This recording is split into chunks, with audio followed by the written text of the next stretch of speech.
जीतेंगे हम ये वादा करो, जीतेंगे हम ये वादा करो, कोशिश हमेशा ज़्यादा करो। किस्मत भी रूठे पर हिम्मत ना टूटे, किस्मत भी रूठे पर हिम्मत ना टूटे, मजबूत इतना इरादा करो। नमस्कार दोस्तों, मैं सिप्पू कुमार स्वागत करता हूं आप सभी का आपके YouTube channel maths with Sippu में। दोस्तों कैसे हैं आप लोग? आई होप कि आप लोग स्वस्थ होंगे और समय का सदुपयोग कर रहे होंगे। एक बार फिर मैं उपस्थित हूँ रामबाण पीवाई की सीरीज की चौथी क्लास लेकर। आज इस वीडियो में सीटेट मैथ्स पेपर 2 की 28/7/2013 में पूछे गए प्रश्नों को कवर करने वाले हैं। इससे पहले 3 क्लास हो चुका है, उसे भी आप जरूर जाकर देखें। और दोस्तों आप लोगों से एक रिक्वेस्ट है, प्लीज़ वीडियो को लाइक शेयर और चैनल को सब्सक्राइब कीजिए, इससे हमको मोटिवेशन मिलता है। पहला प्रश्न है, दो संख्याओं का महत्तम समापवर्तक HCF 28 तथा उनका लघुत्तम समापवर्तक यानी LCM 336 है। यदि एक संख्या 112 है तो दूसरी संख्या होगी, यानी कि हमें दूसरी संख्या यहाँ पे निकालना है। हम जानते हैं कि पहली संख्या गुना दूसरी संख्या बराबर होता है संख्याओं का HCF गुना LCM। तो पहली संख्या दे रखा है 112, दूसरी संख्या हमें ज्ञात करना है, दूसरी संख्या हमें ज्ञात करना है। HCF दे रखा है 28 और LCM दे रखा है 336। तो दूसरी संख्या हमें ज्ञात करना है, तो दूसरी संख्या बराबर क्या हो जाएगा? 28 गुना 336 बट 112। ये 3 बार में कट जाएगा। 8 या 24, 2 3 9 6 2 8, यानी कि दूसरी संख्या हो जाएगा 84। ऑप्शन नंबर 3 हो जाएगा आंसर।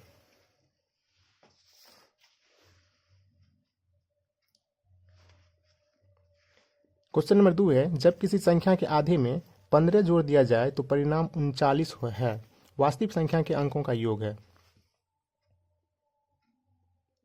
कह रहे जब किसी संख्या के आधे में 15 जोड़ दिया जाए तो मान लेते हैं कि वह संख्या x है। माना वह संख्या x है। प्रश्न से क्या हो जाएगा? संख्या के आधे में 15 जोड़ दिया जाता है, तो संख्या के आधे में 15 जोड़ दिया जाता है तो परिणाम कितना हो जाता है? 39। हमें यही x फाइंड करना है। तो x/2 इक्वल टू हो जाएगा 39 - 15। x/2 इक्वल टू ये हो जाएगा 24। x इक्वल टू गुना हो जाएगा 2 से 24 में, ये आ रहा है 48। कह रहा है वास्तविक संख्या के अंकों का योग है, तो इसलिए दोनों 48 जो निकला है इसके अंकों का योग पूछ रहा है। तो अंकों का योग बराबर क्या हो जाएगा?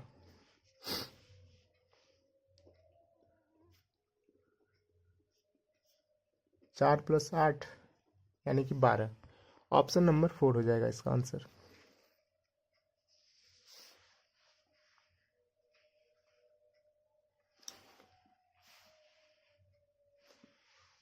तीसरा नंबर क्वेश्चन है, किसी बहुफलक के 30 किनारे तथा 12 फलक हैं, इस बहुफलक के शीर्षों की संख्या है।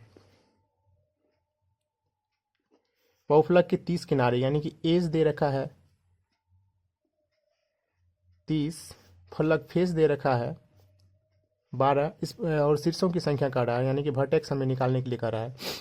तो इसका फॉर्मूला होता है F + V - E equal to 2, यानी कि face plus vertex minus edge equal to 2 होता है, ध्यान रखिएगा।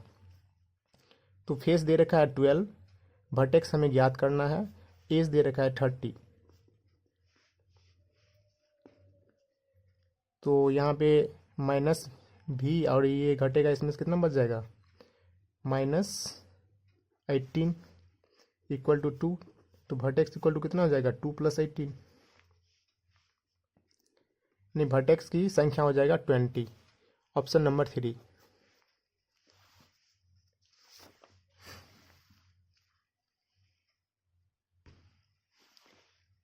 क्वेश्चन नंबर 4 है, यदि 2/3 x बराबर 0.6 और 0.02 y बराबर 1 है तो x + y इनवर्स का मान है।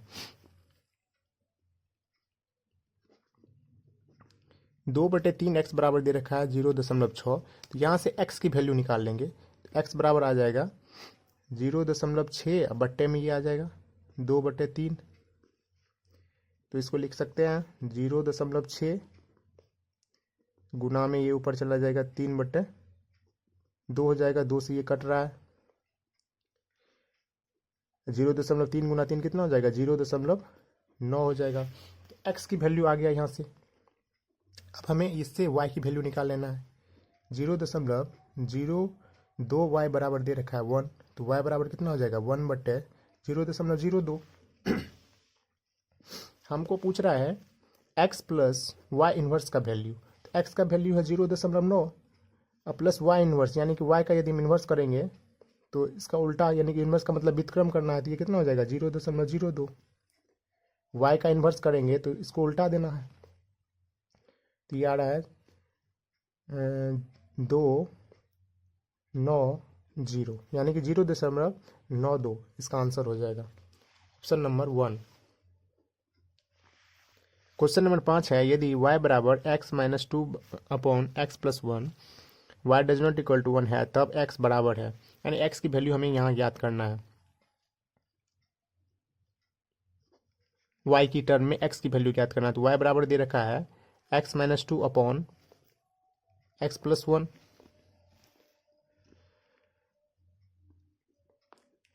बाय क्रॉस मल्टीप्लीकेशन यदि करें तो हो जाएगा y into x+1 equal to x-2। Multiply कर दीजिए, ये हो जाएगा xy plus y equal to x-2। यहाँ से हम x वाले टर्म को एक तरफ कर लेते हैं, तो xy और x को उठा के लाएंगे इधर हो जाएगा -x इक्वल टू y को ले जाएंगे उधर, तो -2 -y हो जाएगा। यहाँ से अब हम x कॉमन ले लेते हैं तो y -1 बचेगा, इधर माइनस कॉमन लेते हैं इसमें से भी, तो 2 + y हो जाएगा। तो x इक्वल टू क्या हो जाएगा माइनस, इसको 2 + y को हम y+2 भी लिख सकते हैं, बटे में आ जाएगा y -1। अब माइनस हमें कैंसिल करना है, यहाँ से माइनस कॉमन ले लेते हैं तो हो जाएगा y+2 अपन यहाँ माइनस कॉमन लेंगे तो 1 हो जाएगा प्लस में और y हो जाएगा माइनस में, माइनस माइनस कैंसिल, तो x की वैल्यू आ गया y+2/1 - y, यानी कि x की मान हम y की टर्म में निकालें तो y+2/1 - y आया। ऑप्शन नंबर 1 हो जाएगा आंसर। क्वेश्चन नंबर 6 है, 10 संख्याओं का माध्य 0 है, यदि इन संख्याओं में 72 और -12 और सम्मिलित कर लिए जाएं तो नया माध्य होगा। 10 संख्याओं का माध्य 0 है, तो यानी कुल संख्या कितना हो जाएगा, कुल संख्या हो जाएगा 10 × 0, यानी कि कुल संख्या 0 है, या हम ये कह सकते हैं कि 10 संख्याओं का योग कितना है 0 है। तो अब नया माध्य पूछ रहा है, नया माध्य बराबर हो जाएगा, माध्य बराबर हम जानते हैं क्या होता है, सभी प्रेक्षणों का योग बटे प्रेक्षणों की संख्या, यानी 10 संख्याओं का योग है 0, इसमें 72 और -12 को और सम्मिलित कर लिया गया है, तो कितना हो गया संख्या 10 तो था और उसमें 72 और -12 सम्मिलित हुआ है, यानी कि 12 हो जाएगा, 2 और सम्मिलित हो गया है। तो संख्याओं का योग बटे संख्याओं की संख्या या प्रेक्षणों की योग बटे प्रेक्षणों की संख्या हम कह सकते हैं इसे, तो कितना हो जाएगा ये 60/12, यानी नया माध्य कितना हो जाएगा 5। ऑप्शन नंबर 2 हो जाएगा इसका।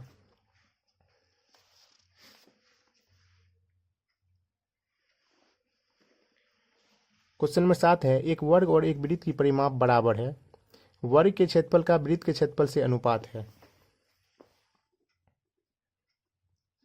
क्वेश्चन में कह रहा है कि वर्ग और वृत्त की परिमाप, सॉरी यहाँ परिधि होगा, वर्ग और वृत्त की परिधि, वर्ग की परिमाप और वृत्त की परिधि क्या है बराबर है।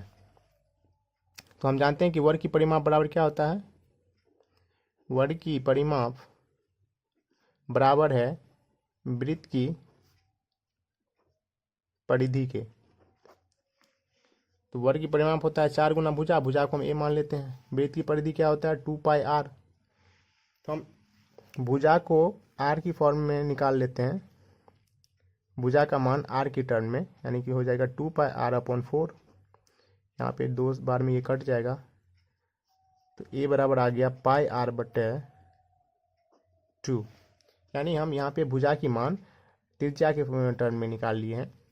फिर कह रहा है वर्ग के क्षेत्रफल का वृत्त के क्षेत्रफल से अनुपात पूछ रहा है। तो वर्ग का क्षेत्रफल बटे वृत्त का क्षेत्रफल। तो वर्ग का क्षेत्रफल होता है भुजा होल स्क्वायर और वृत्त का क्षेत्रफल होता है पाई आर स्क्वायर। अब यहाँ पे हम वैल्यू पुट कर देते हैं। तो अभी ए की मान निकला, भुजा की मान निकाले हैं आर के टर्म में हम, पाई आर बटे 2। ए का निकला है पाई आर बटे 2, यही मान यहाँ पे अब पुट करेंगे तो क्या हो जाएगा, पाई आर का whole square, sorry pi R बटे 2 का होल स्क्वायर बटे पाई आर स्क्वायर। तो इसको लिखेंगे पाई स्क्वायर आर स्क्वायर बटे 4 और ये उलट के हो जाएगा 1 बटे पाई आर स्क्वायर। भागा में था, गुना में लिखेंगे तो उलट जाएगा। ये आर स्क्वायर से आर स्क्वायर कैंसिल, पाई से एक ठो पाई कट गया यानी कि पाई बटे 4 आ रहा है। तो इसको हम लिख सकते हैं पाई रेशियो 4, यानी कि वर्ग का क्षेत्रफल और वृत्त के क्षेत्रफल का अनुपात आ रहा है पाई रेशियो 4। पाई रेशियो 4 ऑप्शन नंबर 4 हो जाएगा आंसर।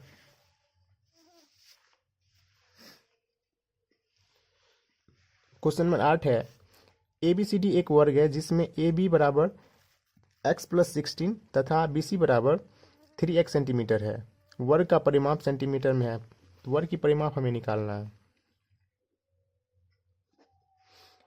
एक वर्ग दे रखा है ABCD,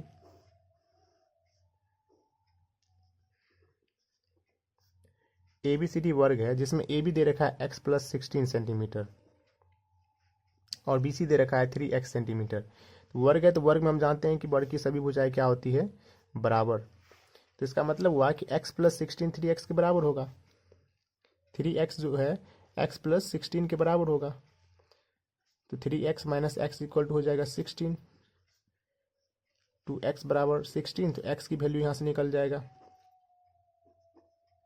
x की वैल्यू आ गया 8। इससे हम क्या कर सकते हैं कि अब भुजा ज्ञात कर लेंगे। तो भुजा कितना हो जाएगा x+16, ए बी भुजा दे रखा है x+16, तो x+16 यानी कि ये कितना हो जाएगा 8+16 इक्वल टू 24, यानी कि वर्ग का एक भुजा कितना है 24 सेंटीमीटर। हमें वर्ग की परिमाप निकालना है। तो अब हम जानते हैं कि वर्ग की परिमाप बराबर क्या होता है, वर्ग की परिमाप बराबर होता है 4 गुना भुजा। 4 भुजा कितना निकला है 24, ये हो जाएगा 96 सेंटीमीटर। ऑप्शन नंबर 4 हो जाएगा इसका आंसर। क्वेश्चन नंबर 9 है, किसी लंबवृत्तीय बेलन के आधार की परिधि 44 सेंटीमीटर तथा उसकी ऊंचाई 15 सेंटीमीटर है। बेलन का आयतन सेंटीमीटर क्यूब में है, जहाँ पाई की वैल्यू हमें 22/7 पुट करना है। कड़ा एक लंबवृत्तीय बेलन, तो ध्यान दीजिएगा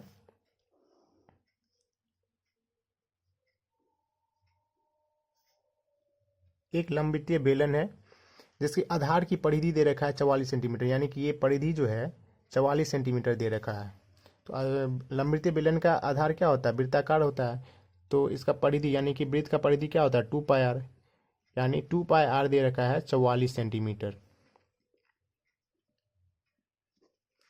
तो यहाँ से आर की वैल्यू निकल जाएगा।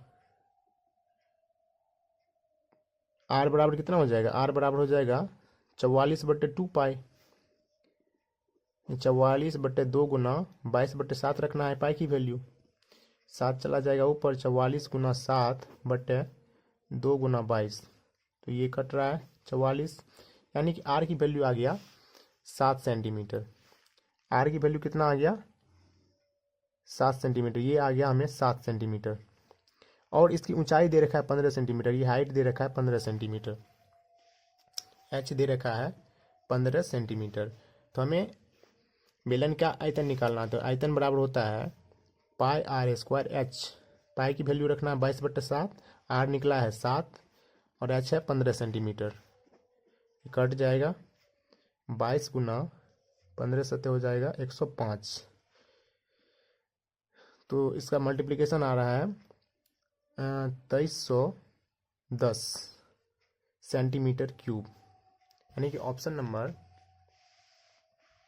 4 हो जाएगा इसका आंसर।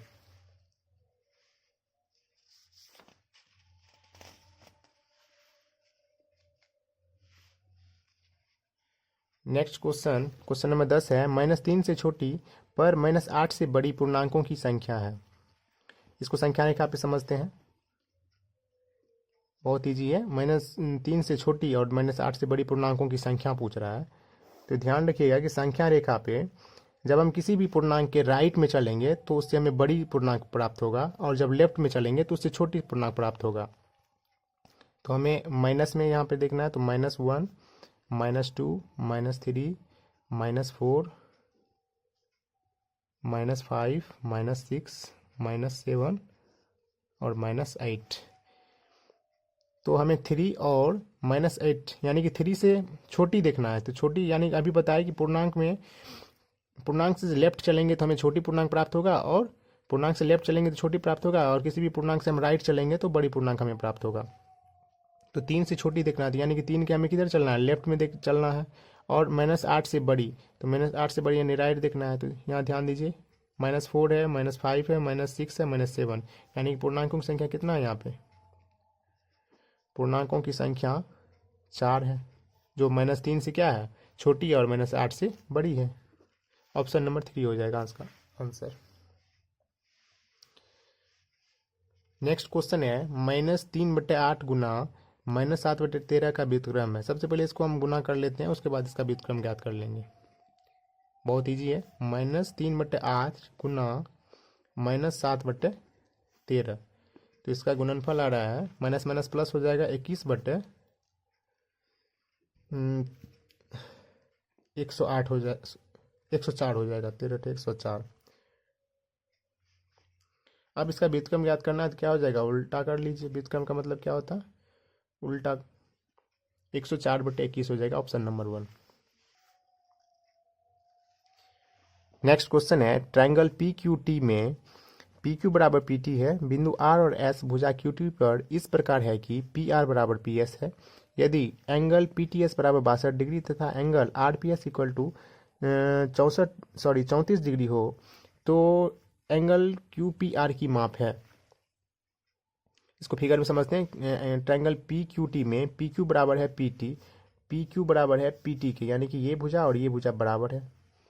बिंदु आर और एस भुजा क्यू टी पर इस प्रकार है कि पी आर बराबर पी एस, यानी कि आर और एस का राय क्यू टी पर है, आर और एस, यानी कि पी आर और पी एस ये दोनों भुजा भी बराबर दे रखा है।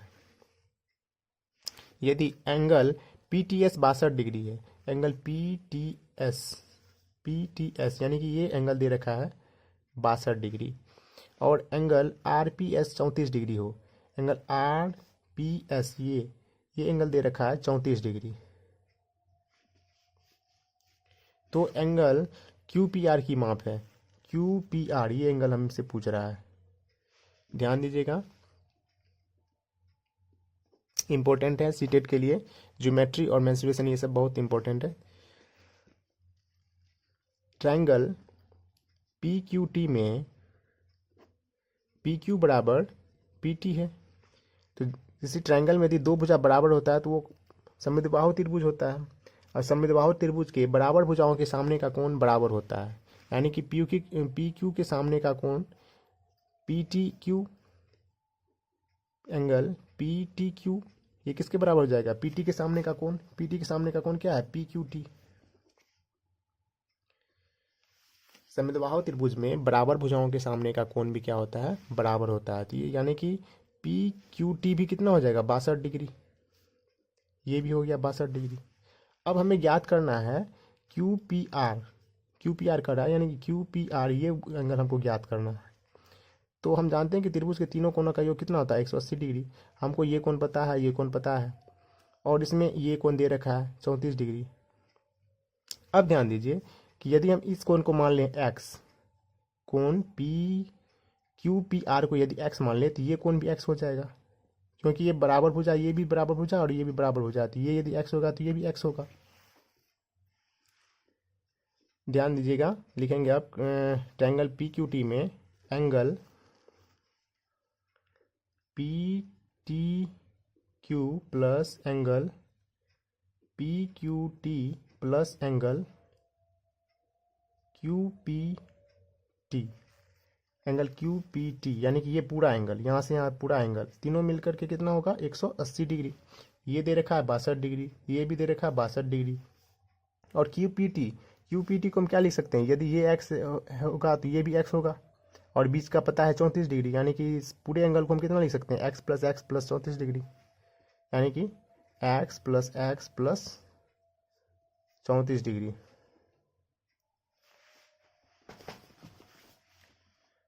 तो ये आ रहा है 2x प्लस ये हो जाएगा 124 और 34 हो गया 158 डिग्री इक्वल टू 180 डिग्री। तो 2x बराबर हो जाएगा 180 डिग्री माइनस 158 डिग्री। 2x बराबर आ रहा है 22 डिग्री, x बराबर आ जाएगा 22/2, यानी कि 11 डिग्री। ये कोण कितना निकल गया 11 डिग्री, यही कोण हमसे पूछ रहा था 11 डिग्री। ऑप्शन नंबर 1 आंसर हो जाएगा इसका।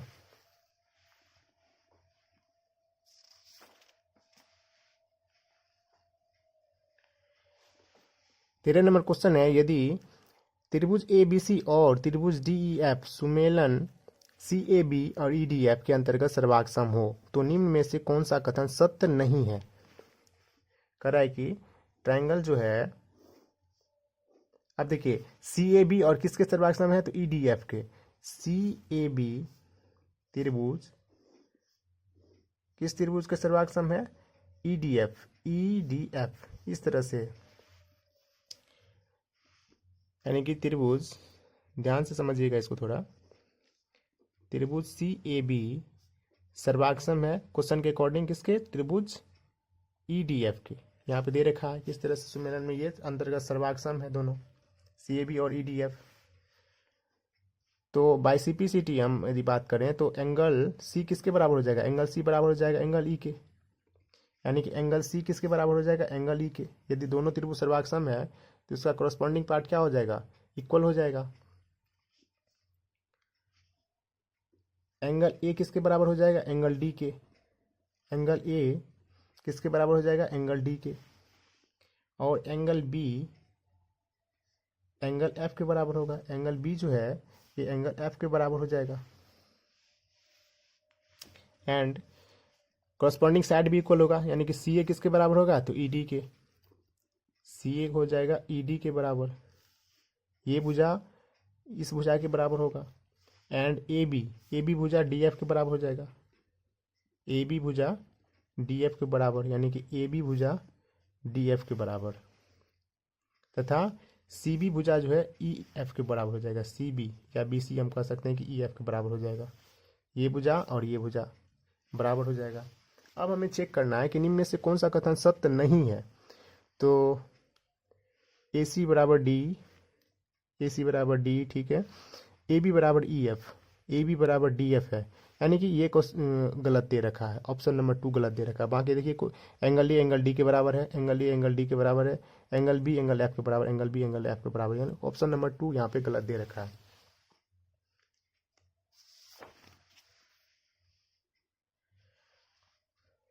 नेक्स्ट क्वेश्चन है, दो स्थानों के बीच की दूरी 12 किलोमीटर है। एक मानचित्र का स्केल 1:25,000 है। मानचित्र पर इन दो स्थानों के बीच की दूरी सेंटीमीटर में है। अब देखिए मानचित्र का स्केल क्या है कि 25,000 सेंटीमीटर को मानचित्र पे 1 सेंटीमीटर के रूप में दर्शाया जा रहा है। मानचित्र पे 25,000 सेंटीमीटर को कितना दिखाया जा रहा है 1 सेंटीमीटर। तो दो स्थानों के बीच की दूरी जो 12 किलोमीटर है, इसके लिए मानचित्र पर कितना सेंटीमीटर में दर्शाया जाएगा वो हमसे पूछ रहा है। सबसे पहले हम 12 किलोमीटर को सेंटीमीटर में कन्वर्ट कर लेते हैं। 12 किलोमीटर को सेंटीमीटर में कन्वर्ट करेंगे तो 12 पहले मीटर में कन्वर्ट करेंगे तो 1000 मीटर बराबर होता है 1 किलोमीटर। तो 1000 से गुना करने पे ये मीटर में कन्वर्ट हो गया, और हम जानते हैं कि 100 सेंटीमीटर बराबर होता है 1 मीटर, यानी कि 100 सेंटीमीटर से हमें इसमें गुना कर देती है, मीटर जो है सेंटीमीटर में कन्वर्ट हो जाएगा। तो ये कितना आ रहा है, ये इकाई दाएँ सैकड़ा हज़ार 10,000 लाख 10 लाख, यानी कि 12 लाख सेंटीमीटर आ रहा है। यानी दो स्थानों के बीच की दूरी क्या है सेंटीमीटर में 12 लाख सेंटीमीटर। अब ये चीज 12 लाख सेंटीमीटर को मानचित्र पर कितना सेंटीमीटर में दिखाया जाएगा वो पूछ रहा है। तो देखिए मानचित्र पे 25,000 सेंटीमीटर को 1 सेंटीमीटर दिखाया जा रहा है। 1 सेंटीमीटर को कितना दिखाया जाएगा, 1/25,000। तो इसलिए हमको कितना दिखाना है, दो स्थानों के बीच की दूरी सेंटीमीटर में कितना है, 12 लाख।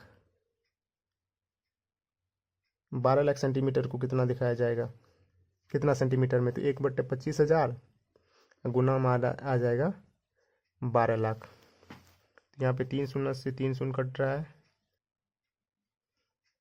सॉरी यहाँ 25 है, 25 ये से कटेगा, 25 चौके 100 और 25 अट्ठे 200, यानी कि 48 सेंटीमीटर।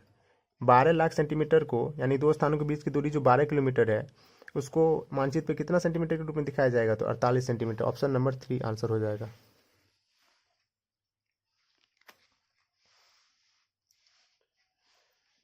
क्वेश्चन नंबर 15 है कि 100 माइनस 300 का 20% का 40% बराबर है। 100 माइनस, यहाँ पे आप लोग पढ़े होंगे कि जानते होंगे बोडामस रूल इंग्लिश में, और एक कहावत है कि पहले का करी तब करी भागा सकल गुना करी जोड़ घटावा। तो यहाँ पे सबसे पहले का की क्रिया होगी। 300 का मतलब गुना है 20%, यानी कि 20/100, फिर गुना में 40% दे रखा है, यानी 40/100 हो जाएगा। तो ध्यान दीजिएगा, 100 माइनस 300 का पहले 20% निकालेंगे, तो यहाँ पे शून्य से शून्य कट रहा है, हो जाएगा 60। यहाँ पे एक शून्य से एक शून्य कटेगा, ये आ रहा है 2/5, यानी कि 40 गुना 2/5, 5 से ये कट रहा है 8 बार में, 8 गुना कितना हो रहा है 16, यानी कि इसका वैल्यू आ रहा है 16, ऑप्शन नंबर 1। क्वेश्चन नंबर 16 है, यदि p बराबर 3 की पावर 2000 प्लस 3 की पावर माइनस 2000 और q बराबर 3 की पावर 2000 माइनस 3 की पावर माइनस 2000 हो, तब p square minus Q square का मान है।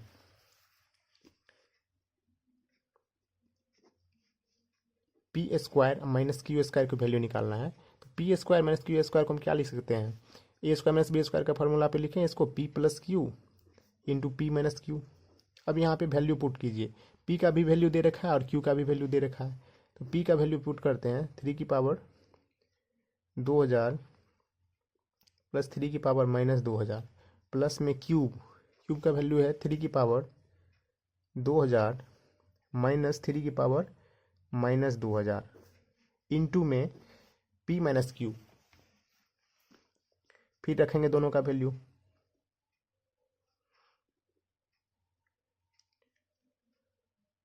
माइनस क्यूब रखेंगे तो यहाँ माइनस का चिन्ह बदल जाएगा, क्योंकि माइनस से क्या हो रहा है, 3 की पावर 2000 माइनस माइनस ये हो जाएगा प्लस 3 की power minus 2000।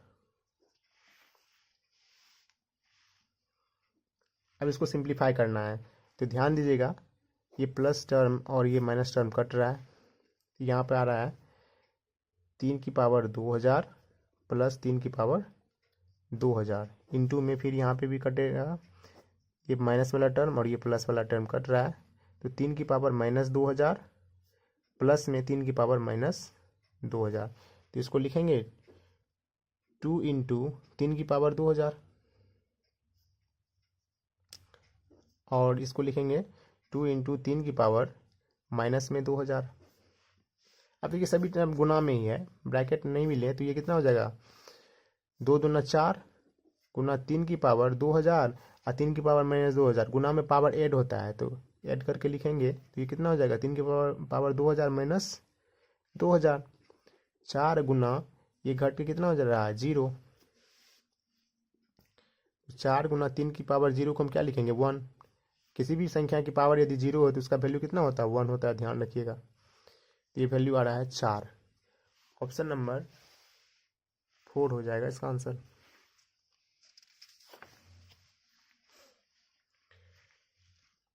Next question number 17 है कि वह 1.2 गुना 10 की पावर 30 का आधा है। 1.2 गुना 10 की पावर 30 का हमें क्या निकालना है, आधा निकालना है।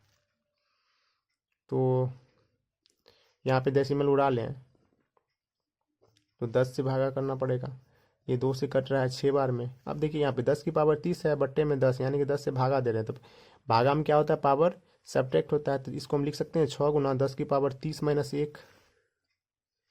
ये कितना आ जाएगा, 6 गुना 10⁻29, 6 × 10⁻29, ऑप्शन नंबर 2 हो जाएगा इसका आंसर। नेक्स्ट क्वेश्चन, ये बच्चों वाले हिसाब दे रखा है। 9 के वर्ग को 125 के घनमूल से भाग देने पर शेषफल है, तो 9 का वर्ग कितना होगा 81, 125 का घनमूल, 125 का घनमूल हो जाएगा 5, इससे भाग देंगे तो कितना बचेगा शेषफल। भाग देने पर देख लीजिए, यदि हम 5 से भाग देते हैं तो ये 16 बार में आएगा 80, शेषफल कितना बच रहा है 1, तो यानी कि शेषफल 1 बचेगा। ऑप्शन नंबर 1 हो जाएगा इसका आंसर।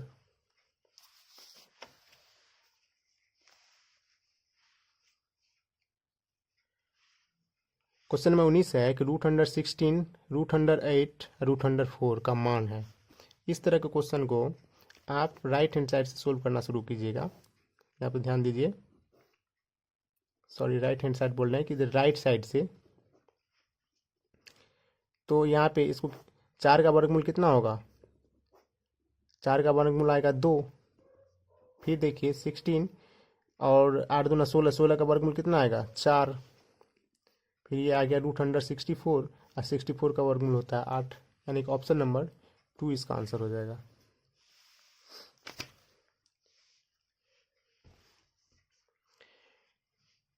बीसवां नंबर क्वेश्चन, यदि 2/3, 23/30, 9/10, 11/15 और 4/5 को आरोही क्रम में लिखा जाए तो बीचों बीच जो भिन्न होगी वो है। यानी कि इसको आरोही क्रम में लिखने पे बीच में कौन सा भिन्न आएगा वो पूछ रहा है। इसका हम नियम आप लोगों को बता चुके हैं, इससे पहले इस सीरीज़ का 3 वीडियो हम अपलोड कर चुके हैं जिसमें ये क्वेश्चन किए हुए हैं। इसका रूल बता दिए हैं आप लोगों को। उसको लिखना है 2/3, 23/30, 9/10, 11/15, 4/5।